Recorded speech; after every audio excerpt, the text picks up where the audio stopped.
करायची। आज आपल्या आयुक्त साहेबांच्या आणि आमदार साहेबांच्या नेतृत्वामध्ये ही मीटिंग अत्यंत महत्त्वाची होत आहे। यामध्ये आरोग्याचा विषय, बांधकामाचा विषय, उद्यानाचा विषय, स्वच्छतेचा विषय, अतिक्रमणाचा विषय हा या ठिकाणी पार पडतोय। अत्यंत आनंद आहे। परंतु आयुक्त साहेब या ठिकाणी साहित्य सम्राट लोकशाहीर अण्णाभाऊ साठे जे अस्मिता आहे, परमपूज्य डॉक्टर बाबासाहेब आंबेडकरांसारखी ती मोठी आहे आणि असा मोठा महापुरुष आपण महानगरपालिकेने बनवला। मग एकतर बनवायचं होता, जर तुम्हाला त्याची विटंबना करायची होती, त्याला तुम्हाला भाग ठेवायचं होतं, तर त्याला तुम्ही बनवायचंच होतं। मग त्याला तुम्ही बनवलं, ही जबाबदारी देखील मनपाची आहे। आम्ही समाजाच्या वतीने मोठा आंदोलन उभारतो, आमची तयारी चालू आहे। परंतु विनंती करतो की आमचा अंत आता संपलेला आहे।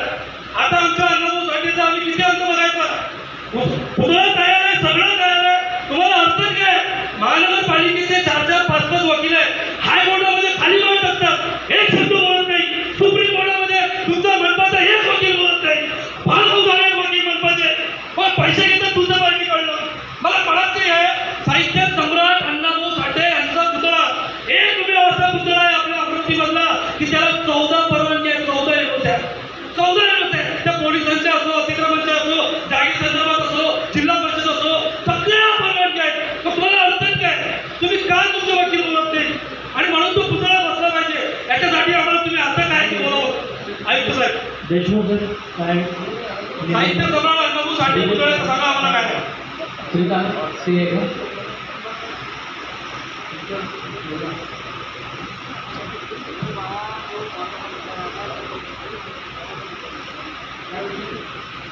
महत्वाचं सांगा पहिले। आमदार साहेब विषय असा आहे, सगळ्या अमरावतीच्या सगळ्या विषयावर बोलले जाते। साहित्य सम्राट अण्णाभाऊ साठे केवळ मातंग जातीच्या म्हणून आपण जातीच्या चष्म्यातून बघता का? माझा हा प्रश्न आहे तुम्हा सगळ्यांना।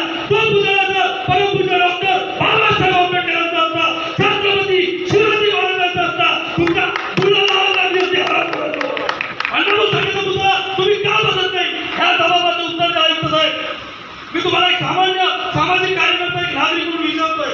आमदार साहेबांनी आम्हाला परिपूर्ण मदत दिली हर वेळेस, पण तुमचं मनपा प्रशासन काय करतंय? काय करतंय? छाप पाहतंय। सांगा आम्हाला उत्तर द्या, तुम्ही आतापर्यंत काय केलं? दाखवा मला एक तरी वकील बोलायला तयार आहे का तुमचं?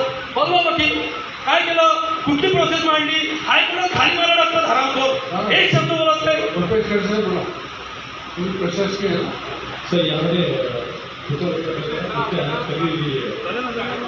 तुम्ही महानगरपालिका सर्व्हिस करताय, तुम्हाला याला पडतं। तुम्ही सर्व्हिस करता महानगरपालिका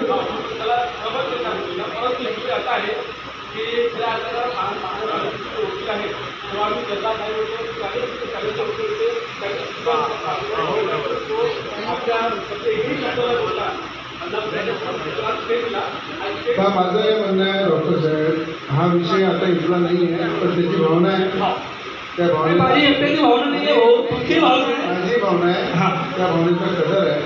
मी आता हे सांगितलं, उद्या सांगणार की ते कोर्टात काही चालू आहे, किती दिवस चालाल त्याचं काही अंत नाही आहे। आपण चांगली जागा, आयुक्त आहे, मी आहे, सगळे बसू एखादी चांगली जागा शोधून त्या दर्शनी भागामध्ये लोक